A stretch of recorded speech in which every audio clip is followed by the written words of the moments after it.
আসসালামু আলাইকুম ভিউয়ার্স, আশা করি প্রত্যেকেই ভালো আছেন। তো আপনাদের দোয়ায় আমি মোহাম্মদ সবুজ ইসলাম অনেক ভালো আছি। তো আমরা এসইওর যে কোর্সটা স্টার্ট করেছি তার 6 নাম্বার পার্টে চলে আসছি। তো আজকে আমরা কথা বলবো সাইটের একটা গুণগত মান সম্পূর্ণ সাইট আপনি কিভাবে তৈরি করতে পারেন বা কোন কোন সাইটকে রেফার করে বা দেখেও আপনি আপনার নিজের সাইটটাকে তৈরি করতে পারেন। কিন্তু আপনি দেখে বলতেছি, কিন্তু এমন না যে আপনি ওখান থেকে কপি করে কন্টেন্ট নিয়ে আসবেন, এরকম কিছু না। যদি আপনি কপি করেন তাহলে আপনার সাইটটার র্যাঙ্ক বেশিরভাগই করবে না, আর যদি কপিরাইটার আপনাকে ধরতে পারে তাহলে তো বুঝতে পারতেছেন কি হবে। আচ্ছা, যাই হোক, আমরা রিকমেন্ড করব দুটো ওয়েবসাইট। একটা হচ্ছে W3 স্কুল, এটা হয়তো সকলেই চেনেন। যদি আপনার এই রিলেটেড কোনো কন্টেন্ট হয় তাহলে আপনি W3 স্কুলটা ভিজিট করতে পারেন। It's a most of the popular ওয়েবসাইটের ভিতরে একটা। এবং আরেকটা ওয়েবসাইট আছে আপনার, এই যে টাইজাগ, যে ওয়েবসাইটটা আছে এখানে, খুব ভালো মানের একটা ওয়েবসাইট বলতে পারেন। এই W3 স্কুল আপনি যা দেখতে পাচ্ছেন তার চেয়ে অনেক বেশি আছে এখানে। হ্যাঁ, আশা করি এটুকু আপনি ক্লিয়ার। এখানে দেখতে পাচ্ছেন যে HTML, CSS, JavaScript, PHP, Ajax বিভিন্ন কিছু আছে। তাহলে আমি যদি HTML টিউটোরিয়ালে ক্লিক করি, HTML টিউটোরিয়ালে ক্লিক করার পরে এখানে বেসিক কিছু দেখতে পাচ্ছেন, আহামরি কিছু না, কারণ এখানে তারা সাইটটা এমনভাবে তৈরি করছে, কন্টেন্টগুলো অনেক ছোট ছোট করে তৈরি করছে। এখানে আমরা পরে আসি, আগে আমরা সাইট কিভাবে তৈরি করব তার গুণগত মানগুলো আমরা আগে দেখে নিই। ধরুন আপনি একটা সাইট তৈরি করতে চাচ্ছেন, যে সাইটে আপনার পোস্টগুলো যখন আপনি তৈরি করবেন সবসময় চেষ্টা করবেন প্যারা প্যারা করে এরকম ছোট ছোট প্যারা দেওয়ার জন্য, তাহলে সবচেয়ে বেস্ট হয়, ঠিক আছে।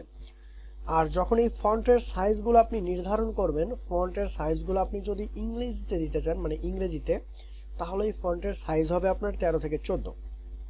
আর যদি বলেন যে না আমি ইংলিশে দিব না, আমি বাংলায় দিতে চাচ্ছি, তাহলে 15 থেকে 16 দিলেই বেটার হয়। কারণ এর উপরে নিচে দিলে হয় কন্টেন্টটা ছোট দেখা যাবে, আর না হলে এই কন্টেন্টটা এমন বড় দেখা যাবে যেটা আপনার ইউজারের চোখে পড়বে, ইউজার পড়তে ভালো লাগবে না।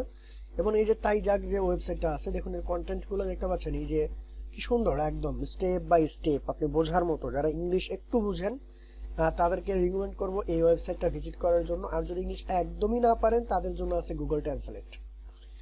100% ইউজ করবেন গুগল ট্রান্সলেট। আপনার যদি একদম আহামরি প্রবলেম মনে হয় যে না আমি তো পারতেছি না, তখন আপনি ইংলিশ টু বাংলা করে নেবেন, নিয়ে এখান থেকে সিম্পলি কপি করবেন যে জায়গাগুলো আপনি বুঝতেছেন না, এখানে পেস্ট করে দিবেন, দিয়ে এখানে বাংলা হবে। আপনি পড়ে নেবেন HTML একটি প্রোগ্রামিং ভাষা নয়, বরং এটি মার্কআপ ভাষা। আপনি যদি ইতিমধ্যেও XML জানেন তাহলে HTML আপনার শেখার জন্য একটি স্প্যাম হবে, ঠিক আছে। আপনি দেখতে পাচ্ছেন যে খুব সুন্দর, আপনি এখান থেকে কপি করতেছেন, গুগল ট্রান্সলেটে নিচ্ছেন, পেস্ট করতেছেন, একটু পড়ে আপনি যে সৃজনশীল মেধাটুকু পেলেন সেটা আপনার ব্লগে আপনি পোস্ট করতে পারেন। আদারওয়াইজ প্রয়োজন মনে করতেছি না আমরা। তাহলে আমরা একটু পড়ে দেখি এখানে কি বলতেছে তারা এই ওয়েবসাইটে। এতক্ষণ যত কিছু আলোচনা করা হয়েছে তার চেয়ে গুরুত্বপূর্ণ আলোচনা হচ্ছে এটা। আপনার সাইটকে রাখুন গুণগত মানসম্মত কন্টেন্ট বা যে কোনো সার্ভিস সরবরাহ সবার থেকে আলাদা রাখতে হবে, এবং সৃজনশীল প্রতিভার ভিতরে আপনাকে কন্টেন্টগুলো তৈরি করতে হবে। সবচেয়ে বড় কথা হচ্ছে আপনি সাইট তৈরি করবেন মানুষের জন্য অথবা তার উপকার করার জন্য, সার্চ ইঞ্জিনের জন্য নয়। এখানে সবচেয়ে ভালো একটা কথা আসছে, সেটা হচ্ছে আপনি মানুষের উপকার করার জন্য যেহেতু সাইটটা তৈরি করতেছেন, তাহলে আপনাকে কি হবে, সাইটটা আপনি মানুষের সেবার জন্য তৈরি করতে চাইলে আপনার গুণগত মান সম্পূর্ণ কন্টেন্ট রাখতে হবে অবভিয়াসলি। যদি আপনি গুণগত মানসম্মত কন্টেন্ট রাখেন তাহলে আপনার ওয়েবসাইটে ইউজার পাবেন আপনি। এই হচ্ছে মূল কথা। কারোটা কপি করবেন না, সৃজনশীল মেধা সম্পন্ন হয়ে থাকলে আপনি ব্লগ পোস্টগুলো করতে পারেন। আমি এমন বলতেছি না যে কপি করবেন না, হ্যাঁ কপি করবেন। আপনি এইটুকু পড়ে যেটুকু বুঝছেন তার উপরে একটু লিখবেন, দেন আরও একটু রিসার্চ করবেন, করার পরে আপনি পোস্টগুলো করতে পারেন, কোনো সমস্যা নেই।